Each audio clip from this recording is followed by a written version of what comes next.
हिमाचल में अब सिर्फ 392 एक्टिव कोरोना केस। 4 जिले महामारी मुक्त होने की ओर अग्रसर। अन्य जिलों में 100 से कम मरीज। 97% से ज्यादा की गिरावट। पुतिन का खतरनाक प्लान। लातविया, लिथुनिया और एस्टोनिया पर हमला कर सकता है रूस। इन पर कब्जे की तैयारी।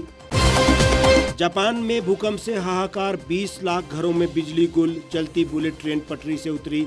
सुनामी की चेतावनी जारी। और प्रदेश के ऊना में पारा 35 डिग्री के पार।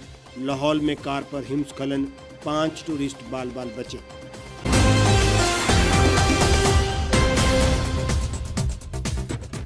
नमस्कार, स्वागत है आपका द रीव टाइम्स न्यूज चैनल में। आपके साथ मैं हेमराज चौहान। अब खबरें विस्तार से। हिमाचल में कोरोना के एक्टिव केसों के ग्राफ में तेजी से सुधार हो रहा है। राज्य के 4 जिले कोरोना मुक्त होने के कगार पर पहुंच गए हैं। कांगड़ा, कुल्लू, लाहौल स्पीति के साथ साथ सिरमौर जिला में भी अब 10 से कम एक्टिव केस रह गए हैं। लाहौल स्पीति में सबसे कम 1 एक्टिव केस बचा है, जबकि कांगड़ा में सर्वाधिक 90 और मंडी में 88 एक्टिव केस रह गए हैं। हिमाचल में बीते 52 दिनों के दौरान एक्टिव केसों में 97% से ज्यादा की गिरावट दर्ज की गई है। कोरोना की तीसरी लहर में राज्य में सबसे ज्यादा 22 जनवरी को 17,295 एक्टिव केस हो गए थे।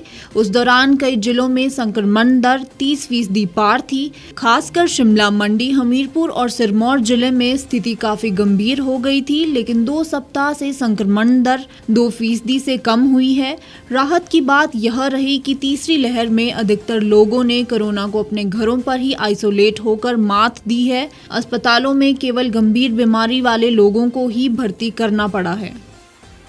यूक्रेन फतह करने के बाद रूस के राष्ट्रपति व्लादिमीर पुतिन नाटो देशों लातविया, लिथुआनिया और एस्टोनिया पर हमला करके उन पर भी कब्जा करना चाहते हैं। इतना ही नहीं, पुतिन स्वीडन के कुछ हिस्सों को भी हथियाना चाहते हैं। एक रूसी अधिकारी ने टीवी शो के दौरान पुतिन की इस मंशा का खुलासा किया है। रूसी वायुसेना के पूर्व कर्नल ने कहा कि नाटो ने पूर्वी यूरोप में हजारों सैनिक भेजे हैं जो रूसी सीमा के पास अभ्यास कर रहे हैं। इसके चलते ये आशंका जताई जा रही है कि पुतिन इन बाल्टिक देशों पर हमला करके इन्हें कब्जा सकते हैं। बाल्टिक देश उन क्षेत्रों को कहते हैं जिन्हें तत्कालीन रूस से प्रथम विश्व युद्ध के समय आज़ादी मिली थी। साल 1939 में लातविया, लिथुआनिया और एस्टोनिया सोवियत संघ का हिस्सा बने। इससे पहले ये तीनों देश आज़ाद थे। सोवियत संघ के पतन के बाद फिर से आज़ाद हुए तीनों बाल्टिक देश नाटो में शामिल हो गए थे। एक वॉर प्लान दिखाते हुए उन्होंने कहा, बाल्टिक देशों पर कब्जा कुछ इस तरह से किया जा सकता है। शो के दौरान रूसी अधिकारियों ने एक मैप दिखाया जिसमें नाटो सेना की तैनाती साफ दिख रही है। इसके बाद उन्होंने बताया कि किस तरह से रूस इन नाटो देशों पर हमला कर सकता है। इधर नाटो में शामिल होने को लेकर पुतिन स्वीडन को धमकी दे चुके हैं। रूस ने कहा कि स्वीडन को नाटो में शामिल होने पर गंभीर परिणाम भुगतने होंगे। इसके अलावा सैन्य और राजनीतिक परेशानियों का भी सामना करना पड़ सकता है। उत्तरी जापान के फुकुशिमा इलाके में 7.3 तीव्रता के शक्तिशाली भूकंप के आने से सनसनी फैल गई है। इसके कुछ देर बाद ही सुनामी की चेतावनी भी जारी की गई। भूकंप के आने के बाद से ही लोगों के बीच दहशत का माहौल है। जानकारी के अनुसार इस भूकंप में अब तक 4 लोगों की मौत हुई थी, जबकि 126 लोग घायल बताए जा रहे हैं। सरकार ने एहतियातन कदम उठाते हुए 20 लाख से अधिक घरों की बिजली काटने का आदेश दिया। भूकंप के बाद उत्तरी जापान के कई शॉपिंग मॉल बुरी तरह से क्षतिग्रस्त हुए हैं। भूकंप की तीव्रता का अंदाजा इस बात से लगाया जा सकता है कि वहां एक चलती बुलेट ट्रेन पटरी से नीचे उतर गई। उस वक्त ट्रेन में लगभग 100 लोग सवार थे। हालांकि इस दौरान कोई भी यात्री घायल नहीं हुआ। जापान की ईस्ट निपॉन कंपनी के मुताबिक कई एक्सप्रेसवे को आवाजाही के लिए बंद कर दिया है। इसके अलावा और भी कई बुलेट ट्रेनों को बंद कर दिया गया है। जापान के मौसम विभाग ने बताया है कि देश के उत्तरी पूर्व क्षेत्र में सुनामी का अलर्ट जारी किया गया है। भूकंप के असर से फुकुशिमा के तट पर 3 फुट तक की लहरें उठ सकती है। हालात पर नजर रखी जा रही है। जापान में भूकंप बुधवार रात 8:06 पर आया था। इसका केंद्र टोक्यो से 297 किलोमीटर दूर था। इससे पूर्वी जापान में व्यापक तबाही की खबर है। पूर्वी जापान के बड़े हिस्से में रात भर झटके आए। कुछ झटकों की तीव्रता 7.4 तक आंकी गई। ड्रोन से ली गई तस्वीरों में मियांगी प्रांत के शिरोशी में एक बुलेट ट्रेन पटरी से उतरी दिख रही है।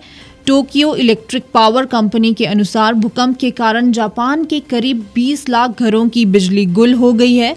भूकंप के यह झटके बेहद तेज थे, जिनके बाद सुनामी का अलर्ट जारी किया गया था। 11 मार्च साल 2011 का दिन जापान के लिए दिल दहलाने वाला दिन रहा था। इस दिन रिएक्टर स्केल पर 9 की तीव्रता का भूकंप उत्तर पूर्वी जापान के तट पर आया था, जिससे निकली सुनामी ने हजारों लोगों की जान ली थी। और बात करें मौसम की, तो हिमाचल प्रदेश में लगातार धूप खिलने से गर्मी का एहसास होने लगा है। हालांकि 2 दिन कुछ इलाकों में बारिश के आसार भी हैं। ऊना, मंडी और शिमला में तापमान में काफ़ी इजाफा हुआ है। इस वजह से पहाड़ तपने लगे हैं। वहीं तेज धूप खिलने से लाहौल स्पीति में हिमस्खलन का खतरा बढ़ा है। बुधवार की बात करें तो 5 टूरिस्ट की जान बाल बाल बच गई है। इनकी गाड़ी पर हिमस्खलन हो गया था। मनाली केलांग हाईवे हिमखंड गिरा। हिमखंड गिरने से 2 से 3 पर्यटक वाहन चपेट में आए हैं। अटल टनल रोहतांग के नॉर्थ पोर्टल से केलांग के बीच पड़ने वाले तेलिंग नाला के पास बुधवार दोपहर बाद हिमखंड गिरा है। इस वाहन में चालक दीप कुमार सहित पर्यटक विशाल बाला साहेब गढ़वे, शिव शंकर अपुणे, प्रतीक्षा अपुणे, गौरी गढ़वे गांव कुर्तुवाड़ी माधा सोलापुर महाराष्ट्र सवार थे। वहीं सीसू और चंद्रा नदी पुल पर यातायात रोक दिया गया है। मनाली स्थित हिम और हिमस्खलन अध्ययन प्रतिष्ठान ने जलौड़ी दर्रा से लेकर लेह तक हिमस्खलन की चेतावनी जारी की है। खासकर अटल टनल रोहतांग के साउथ पोर्टल से लेकर दारचा तथा पांगी किलाड़ मार्ग को अति संवेदनशील माना है। सासे ने हिमाचल प्रदेश के 4 जिले में यह खतरा जताया है। क्लाथ, नेहरू कुंड, कोटी, रोहतांग, कोकसर तांगी और रोहतांग टनल के दोनों छोर, जिंगजिंग बार, बारालांचा, सरचू व लाचुंग लापास भी इसमें शामिल है। ब्यास कुंड, खनाग, जलौड़ी दर्रा से सोझा, सोलंग नाला, सोलंग, धुंदी, छतड़ू, बातल, काजाक, ताबो, समदो, कल्पा, कड़छम, सांगला, छितकुल तथा मणिमहेश में भी हिमस्खलन की चेतावनी जारी की गई है। मौसम एकदम से अब गर्माहट लिए हुए हैं। दरअसल इस बार बारिशों के दौर में ठंड अधिक और देरी तक बनी रही। इससे गर्मी का एहसास ही नहीं हुआ। लेकिन अब खुशनुमा मौसम के साथ साथ गर्मी भी बढ़ने लगी है। आप अपना बेहद ख्याल रखें। हमारे आज के इस बुलेटिन में फिलहाल इतना ही। आप देश और दुनिया की तमाम खबरों के लिए हमारे साथ बने रहिए और देखते रहिए द रीप टाइम्स।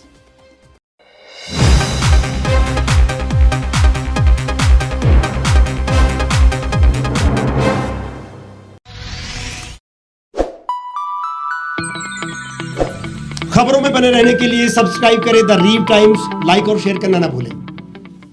एक छत के नीचे सुविधाओं का अब उठाएं लाभ।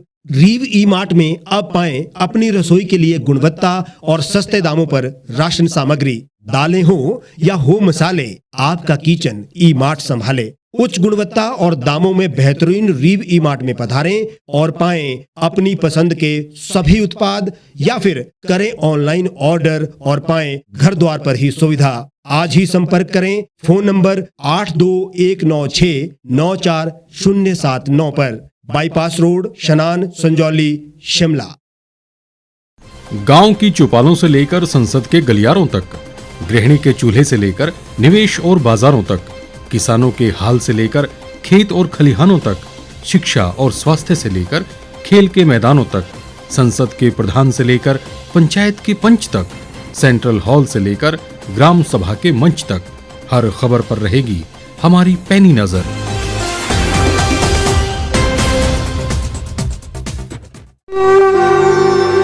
भारतवर्ष, जिसे आप दशकों से सुनते आए हैं कि सोने की चिड़िया थी। इसके पंख पहले मुगलों ने कुतरे, फिर अंग्रेजों ने, और आज राजनीतिक प्राणी कोई कोर कसर नहीं छोड़ रहे। आज भी लगभग 25 करोड़ लोग रात को भूखे सोते हैं। करीब 2 करोड़ लोगों के पास घर नहीं है। भ्रष्टाचार में हमारा 176 देशों में 80 नंबर आता है। औसतन 100 महिलाओं के साथ हर दिन ज्यादतियां होती है और ना जाने क्या क्या। देश की संसद से कुछ ही दूरी पर चादर लपेटे सैकड़ों लोग सुबह नील गगन के नीचे सोए हुए मिलते हैं। क्या आप एक ऐसे भारत की परिकल्पना नहीं करना चाहेंगे जहां कुछ ऐसा किया जाए कि 1 वर्ष के भीतर देश में कोई भिखारी या लाचार भी आश्रयहीन न रहे, लोगों को सभी सरकारी सेवाएं घर द्वार पर ही प्रदान की जाएं ताकि दफ्तर या कर्मचारी के चक्कर ना काटने पड़े, भ्रष्टाचार जड़ से समाप्त हो जाएगा। सेवा प्रदाताओं की पब्लिक रेटिंग यानी जनाकलन और तकनीक द्वारा अपराधों का शून्यकरण किया जाए। स्वास्थ्य और आधारभूत शिक्षा सभी के लिए समान गुणवत्ता के साथ निशुल्क प्राप्त हो और भी बहुत कुछ। यदि आप इस पवित्र राष्ट्र निर्माण यज्ञ का हिस्सा बनना चाहते हैं तो आज ही राष्ट्रीय लोक नीति पार्टी से जुड़ें। अब देश राजनीति से नहीं, लोक नीति से चलेगा। विजिट करें वेबसाइट rashtriyalokniti.org।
लेटेस्ट खबरों के लिए आप यूं ही देखते रहिए the reap times. Like, share और सब्सक्राइब करना ना भूलें।